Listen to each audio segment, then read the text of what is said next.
Hi everyone. I hope you had a good week. I've had a pretty good week, some ups, some downs. Working on school, but yeah, overall a good week. I've been trying to make this video. It's been going all right. I have a bunch of different seeds for videos, but none of them are blossoming into a nice, pretty flower where I feel like I can make this like seamless, organized, cohesive video. So I'm just trying to find what feels natural for me to talk about today. So even though I feel like this topic isn't fully developed and I maybe may not have as much knowledge on it as I should in order to be talking about it, I wanted to talk about it because it is one of my biggest struggles lately.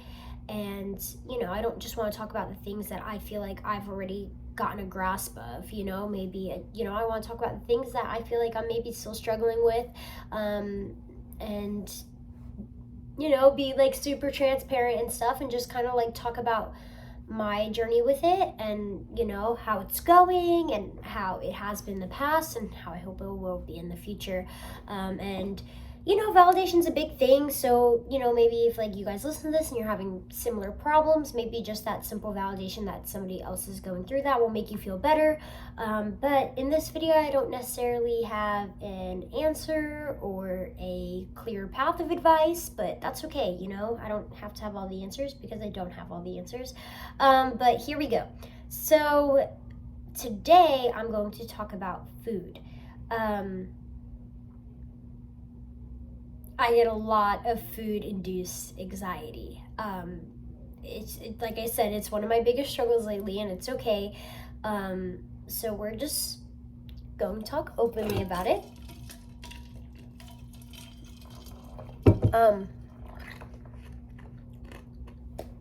Okay, so when I was little, I had therapy, like behavioral therapy, like very little, like 2 years old, and they gave me food as like a reward, as like a prize for positive reinforcement. And this could have been, or could not have been, or could have been a reason mixed with genetics, but I was very possessive over food from a very young age. I didn't want anybody touching my food. I loved my food. If you gave me food, I was happy. If you took it away from me or took my food, very angry.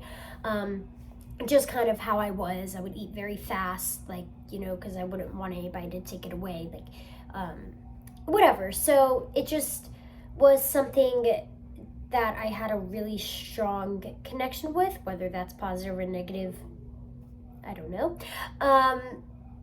It wasn't necessarily, like I said, whether it's positive or negative, I don't know, because I had a healthy relationship in the way of like, I didn't really think much about what I ate. I ate, I was a happy kid, I was nourished. My mom was there to kind of like keep me in check and make sure what I was eating was healthy and that I wasn't eating too much, but I was a picky eater when I was young, so I didn't have as much of like a balanced diet as I do now. But yeah, overall, I always loved food, but now looking back, like when I've looked back, like I would always get cold and like shivers, after I ate, and I never knew why until I kind of like started to get older.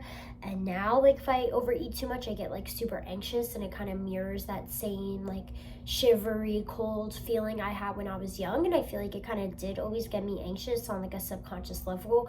I don't know if anybody else feels this, but like if I do overeat, I get like this like little like tingle in my throat, and it almost just like feels like I'm not choking on it, but it feels like I am. Like it's just like not a good feeling, and it gets me super anxious.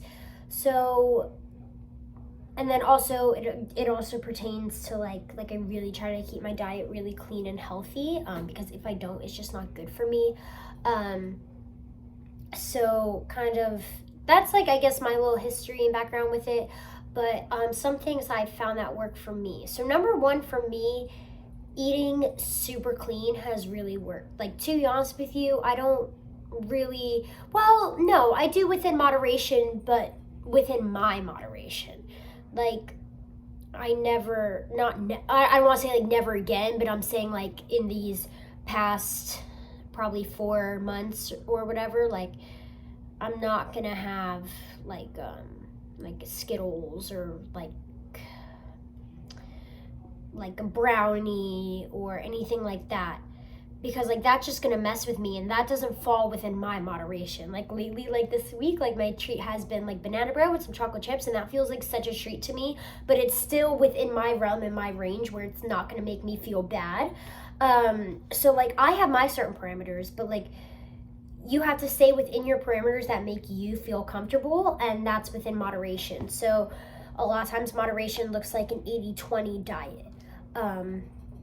For me, moderation, I really try to keep it 100% as often as I can, and then like on like occasions I'll give myself treats. And if I have, like, my dad made banana bread, so like if my dad made the banana bread, I'll allow myself that little treat, like a tiny piece of banana bread, for like the 4 days that it's good for, you know what I mean? So for me, it's more like occasion based, because I feel good eating 100% clean.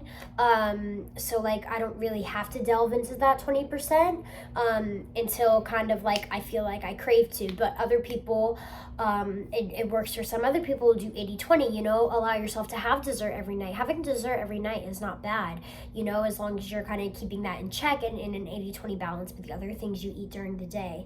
I have seen this fitness guy before, and his like thing is like, never miss dessert, and he has like this like crazy dessert every night, and he has like crazy body. Like it just shows that like it is attainable.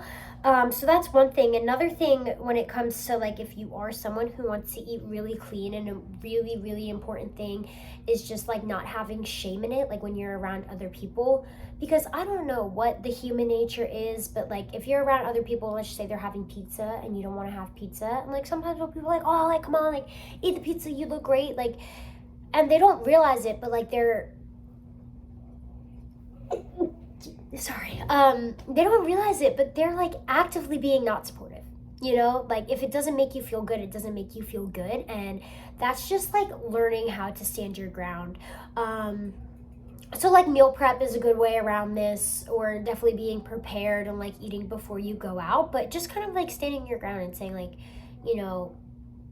thank you, I appreciate your compliment, and I appreciate that you want me to have a good time, but I will have a better time if I don't eat that. It's better for my mental health. That's all you gotta say and move on. And it's just one example of setting a boundary with people. And if you say that to a group of friends, that same group of friends is doing that to you every single time, then clearly they're not the group of friends for you, because they don't understand you, or they're not even trying to understand you. So that's one, balance. 2 is setting boundaries. 3, I would definitely say one thing that's worked for me. I said, one side is eating healthy, and then even if I eat healthy, I don't want to eat like overeat. So that's something I've been struggling with. One thing that really works for me is like a one plate philosophy. So I make my plate, I make one plate, a nice plate, like a plate that is a meal. I make one plate, I eat that plate, and I'm done. I don't go back for a second plate. Now this works for me. It's because I could have as much on one plate as I would divide into 2, but the psychology of having the second plate makes me feel like I'm overeating. It's just something I've noticed, so I've just catered to it to where now I'll make one nice big plate, and if I don't eat it, that's fine, but I'm not going to eat over it.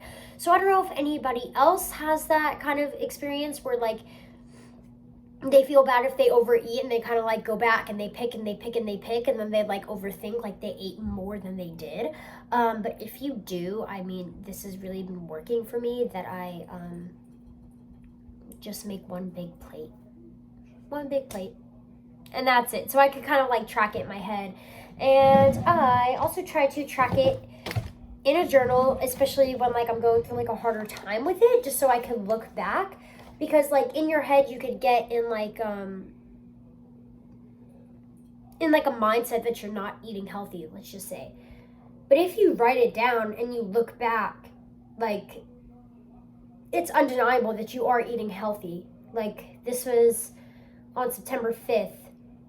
I had a banana and a protein bar, I had salmon, broccoli, and an avocado. I had pineapple cottage cheese, and then I had a tuna fish wrap, like popcorn or chips, and some fruit. Like, that's not a bad diet, you know, but you could get yourself in a certain mindset. But to write it down concrete, like, I love having that to, like, look back on, just to kind of justify. Another thing, which is lightly related to food, I try to, if you get in the habit of getting on the scale every day, it definitely could be toxic. I have done once a week as like a check-in, and that's strict, once a week, and you want to do it in the morning before you eat anything, with like obviously no heavy clothes on, like I'm not weighing myself in a hoodie, just to, one, keep it consistent, and two, like, you don't want to set yourself up to be disappointed. I mean, you are going to weigh more at night than you are in the morning, and in the morning is the most accurate time to do it. So keep it consistent. I think I'm going to do every Tuesday. And then if I, want to skip Tuesday, I will. But I'm not going to do Tuesday and then Friday, because, like, I felt that need to check it. It's kind of like a patience building as well, And then it also gives you a couple days, like if you felt like you ate really bad on Friday, let's just say, right, on Friday night, and then you eat really clean during the weekend and on Monday, and then you step on the scale on Tuesday and, it didn't change. It shows, all right, you could eat, you could splurge on Friday night, as long as you bounce back and stay consistent. Yeah. That's really it for today. I mean, this was just more kind of like bringing awareness to something, and kind of just like being open and honest about something I struggle with, rather than like me, having this great spelled out plan of success, because I'm not quite there yet. I'm just like trying little things along the way. So I mean, if you guys could help me, hit me up. But yeah, so that's it for today. I hope you guys have a really good Friday. Comment or like reach out. I know, like, I don't get that many views, but like, tell me if it was helpful, I guess. And thank you so much. Have a great day.